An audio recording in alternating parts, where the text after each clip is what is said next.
In 2010, I threw a med ball into a girl's face and made her nose bleed. That was my first day as a personal trainer. 5 minutes later, in the same session, I then fell off a Bosu ball while trying to demonstrate an exercise. I now earn £24,000 a month coaching personal trainers and online coaches. And this is the story of everything that happened in between. I've been a PT now for 16 years. I've coached everywhere from council leisure centres, shout out to Halo in Herefordshire, to big box gyms, David Lloyd's and gym boxes, to private studios, to now being someone who works entirely online.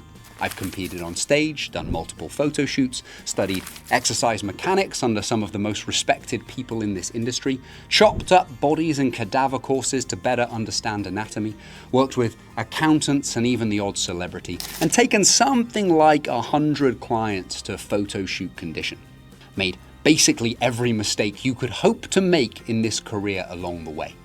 I have injured clients, given truly awful nutrition advice, believed the wrong things, followed the wrong people, and at one point was struggling with OCD so badly that I'd cry in the disabled toilets 3 times a session just to get through the day. Everything I'm going to show you in this video and on this channel has come from learning this shit the hard way.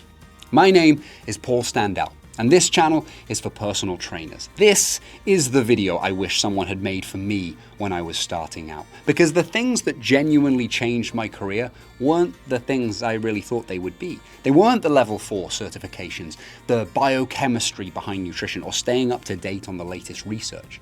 They were learning how to actually adjust an exercise in real time. So a real person paying me real money said something like, "Oh, that feels better now."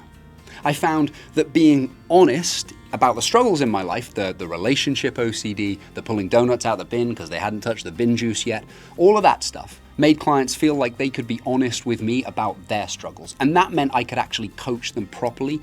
And basically no one talks about that. I found that getting into photo shoot shape was one of the most useful career assets I could have, especially when I wanted to go online. And if you doubt that, look at all the coaches you follow and look up to and just answer how many of them have done shoots or competitions. All of that is what this channel is about. All the stuff I wish I'd known when I was starting out. So let's get into it. In 2010, after leaving drama school and performing in plays for a few months, I moved back to my hometown of Hereford to do my gym instructor qualifications.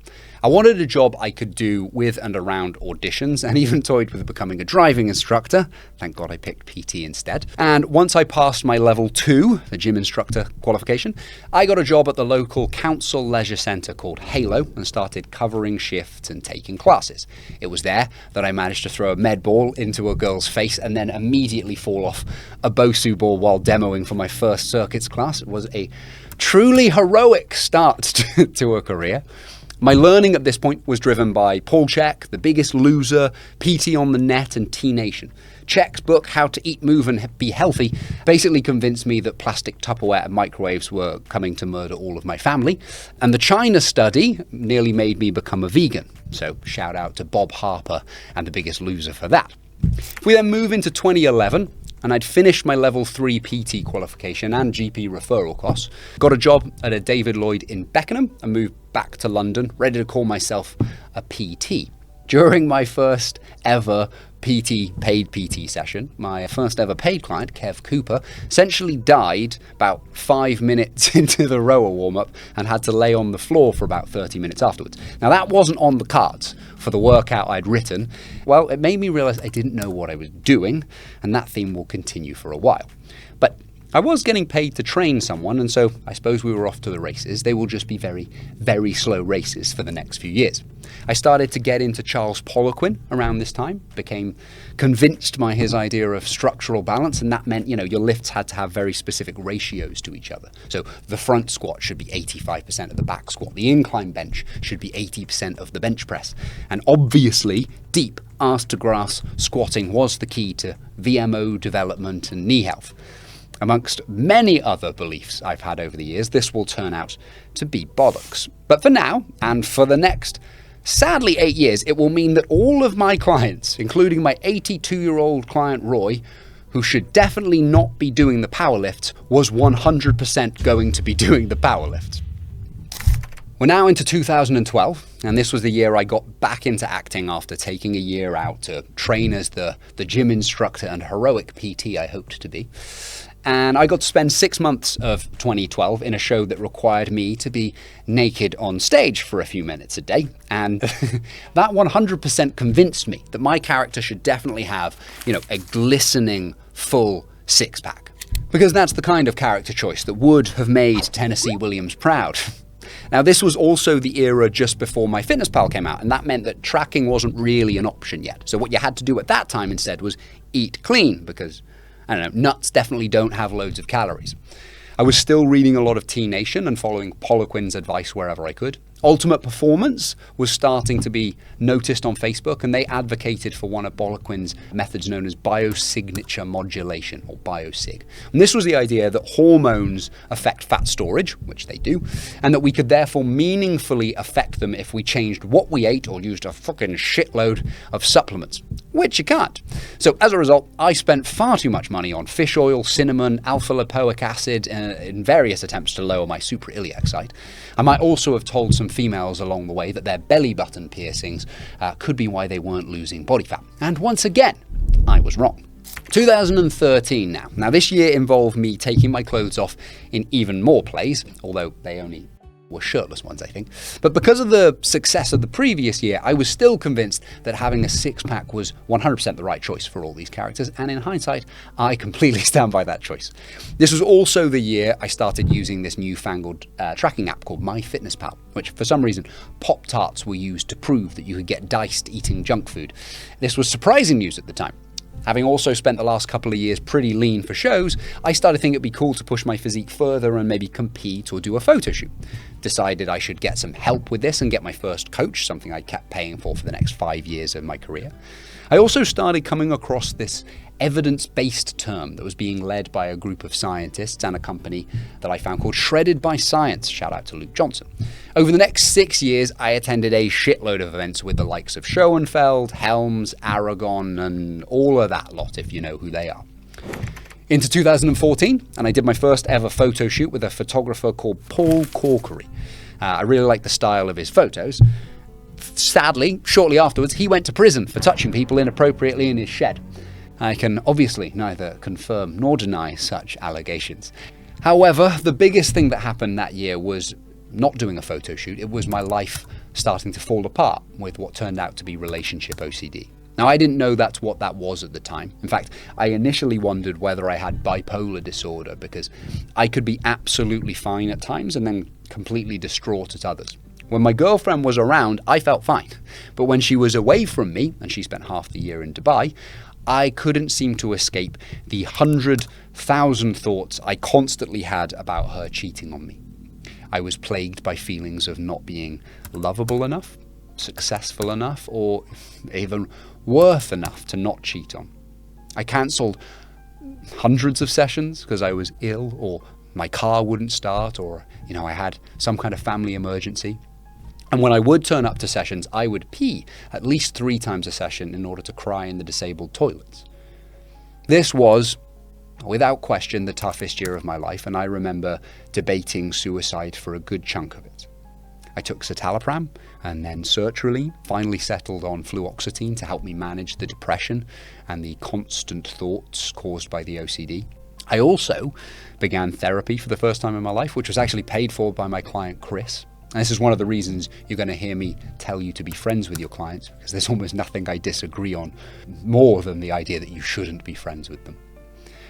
By 2015, I'd started to get my life back together, and I was definitely crying a lot less. I'd like to say it was easy, but that would be a lie. Overcoming OCD was, and I hope will always remain, the hardest thing I've ever done. I will tell you right now that getting shredded is a breeze in comparison.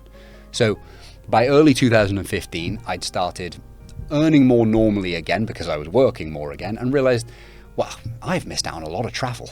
My early to mid 20s were dominated by acting and then OCD, and I felt like I wanted to make up for lost time. So I managed to go to both Hawaii and Costa Rica that year in order to rectify that problem. And honestly, if you are looking for great places to visit, they are still high on my list of recommendations. 2015 is also the year I began to dabble with this thing called online coaching. Instagram had just come out, and I believed that pictures of my wonderfully prepped peas would surely convince clients to pay me money.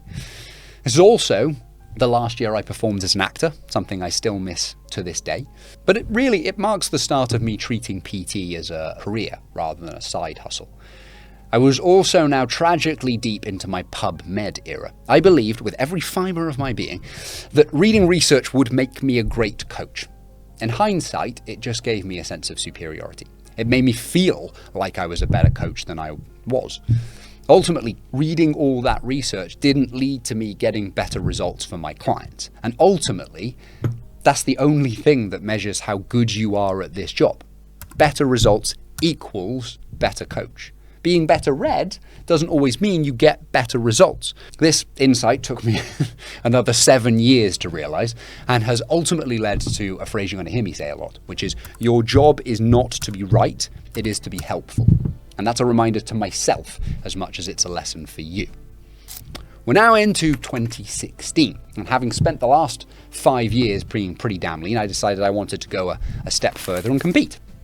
I chose the UK Drug-Free Bodybuilding Association, as I've never taken steroids, and in the UK at that time it was either them or the BNBF, and the dates just lined up better for the UK DFBA. I also chose to compete in bodybuilding rather than fitness model because the fitness model category at that time required board shorts on stage, and that would have involved hiding my thighs and only seeing my calves poking out underneath them. We can just say that calves aren't my friends, and I refused to have it said that I didn't train legs and opted for wearing, tiny bodybuilding pants instead. By 2016, I actually did start to feel like I was a personal trainer. I wasn't juggling anything else. My OCD was no longer the loudest thing in my head. I was doing 35 sessions a week and earning over 4K a month consistently for the first time in my life. Of course, I wasn't out of the woods. It still had its hiccups, and I could easily turn this career timeline into a laundry list of failed relationships if I wanted, but that's not going to be the point of this video. So happily, 2016 was kind of a boringly smooth year, at least in comparison to the years that preceded it. By 2017, I'd spent 6 years at David Lloyd and decided it was time to move on. The pay structure there meant that I got paid £20 per session if I did less than 20 hours per week, but £25 per session if I did more than 20 hours per week. And that meant that, like everyone else there, I put 20 hours a week through the books and then did another 10 sessions cash in hand. But even with using that tactic, I was still really, really limited with what I could earn. So decided it was time to move on and start looking for other places to go and work. After 4 rounds of interviews, I got offered a job as a trainer at Ultimate Performance in Mayfair, including the potential to maybe even help head up their online coaching department, as that was quite a new thing at the time. But being the complete moron I am, I decided to turn that down because it would have meant giving up my own online coaching business.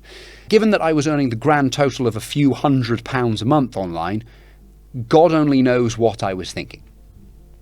Instead, I chose to move to Gymbox in Farringdon, central London, and this meant rebuilding my entire client base after moving away from where I used to live in Beckenham. The rent at Gymbox is also pretty high. It was £1,200 a month before I even got anything myself, so I needed to pick up clients quickly. And the only way to do this successfully is walking the floor, because Gymbox doesn't allow you to do anything else. There's no posters, there's no workshops, nothing. Thankfully, I'd spent years doing that at David Lloyd, so having to do it somewhere else wasn't completely new. Admittedly, I hadn't had to do it for a few years, so I definitely felt nervous and rusty for the first couple of weeks. I actually used to make a deal with myself that after 2 good interactions, meaning a genuine conversation with someone and then asking them if they'd be interested in PT, I could then go and play Civilization 6 for an hour in the coffee shop to recharge. I moved to Woolwich Arsenal with a girl and we broke up within 2 weeks. Genuine story. Which led to me living fully alone for the first time in my adult life. That, plus earning 5K a month by the end of the year, should have felt like a pretty big accomplishment, especially given where I was a few years before. But my expenses were so much higher that I actually felt quite a lot poorer and didn't really register the success. It was costing me £1,500 a month just for my 1-bed flat, plus £1,200 gym rent before I'd spent anything on, taxes, bills, travel, life, courses, etc. So I suppose It's worth reminding yourself it's not just what you earn that matters in a career, it's also what you spend.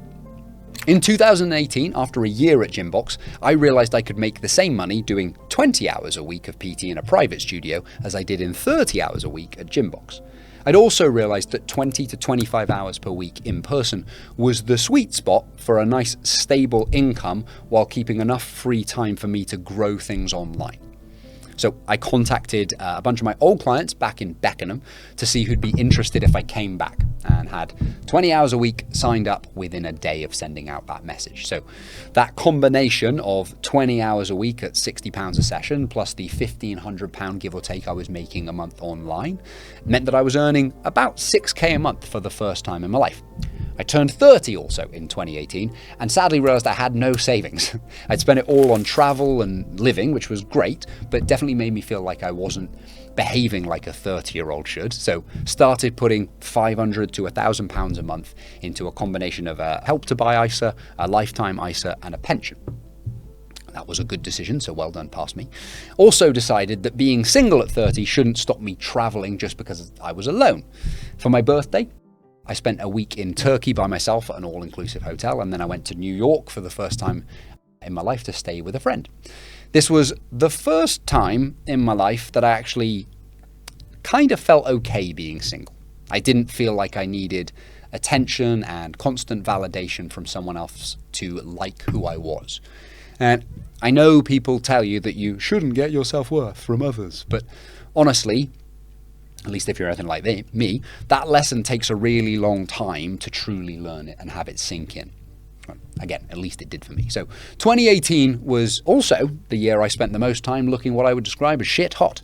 Did a photo shoot with Chris Bailey in April and then competed in Pure Elite in the September of that year. So that meant I spent the entire year with a six-pack, and honestly, no part of me regrets that.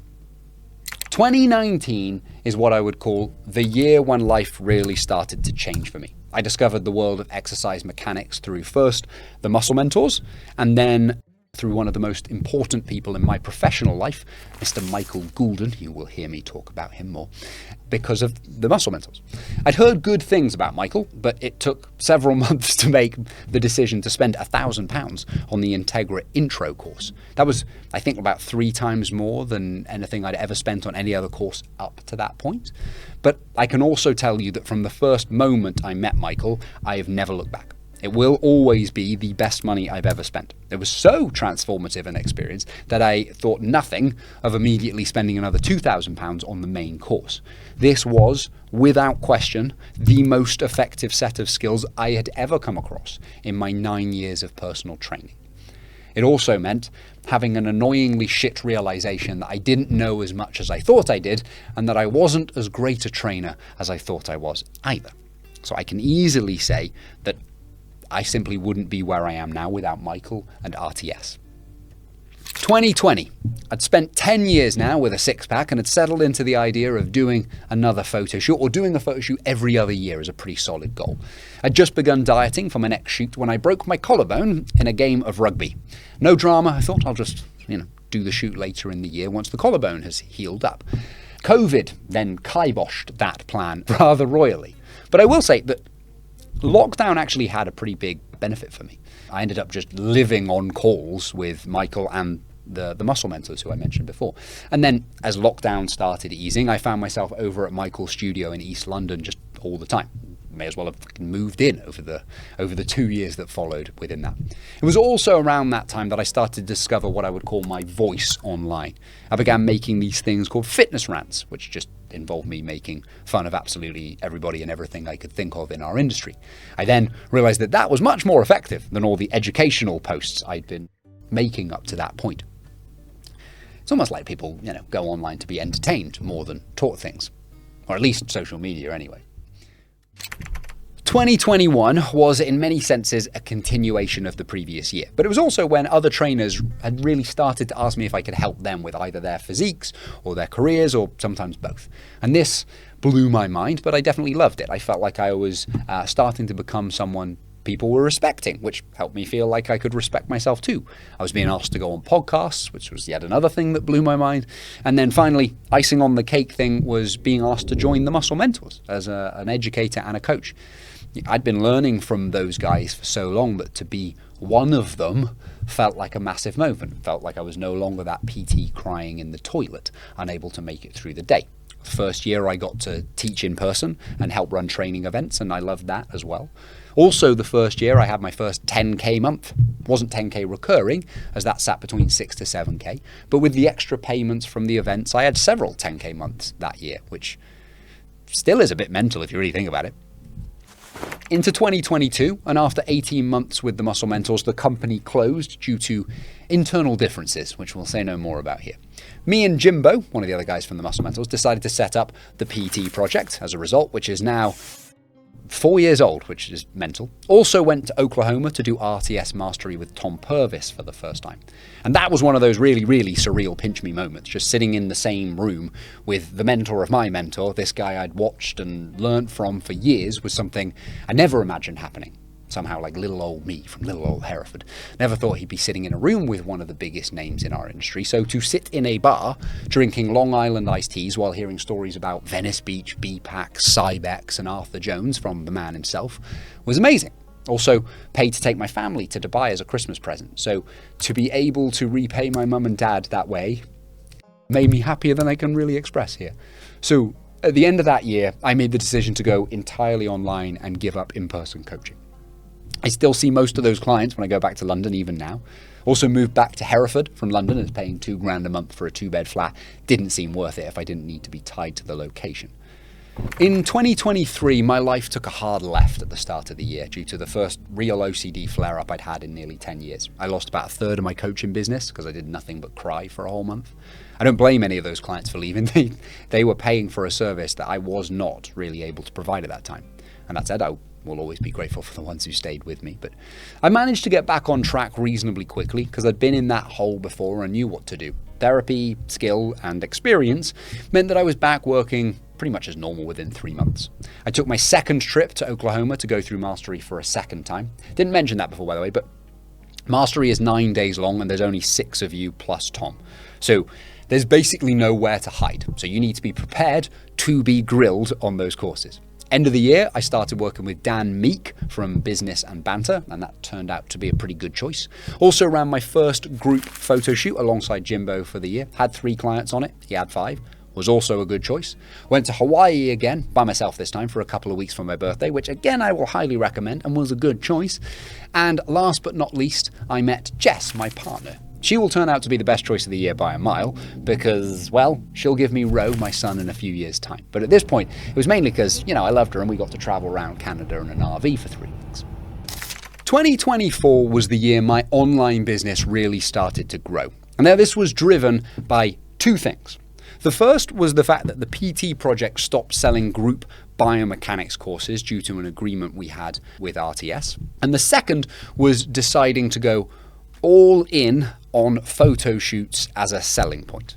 Now, having only had 3 clients on the first group shoot we did the year before, I had 8 people on the second one, and this will continue to go up next year.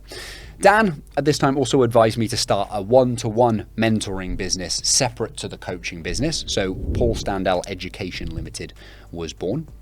Now, up to this point, I'd always kept my coaching income between 6 to 7k a month, because, well, that's the VAT threshold in the UK. And for me, it didn't really feel worth it to go above that unless I wanted to grow to, say, 10 to 12k a month. Now, I would later discover this wonderful thing called flat rate VAT, and that would change things, but, well, that's going to be in next year's timeline. My income at this point was always boosted by the PT project income as well, so I always felt in a very comfortable place. I was averaging around 10k a month across the PT project plus my own coaching. But with the growth of the mentoring business, which grew to 6k within 3 months, my businesses jumped to a combined income of 12 to 14k per month very quickly for just Paul Standell Coaching and Paul Standell Education.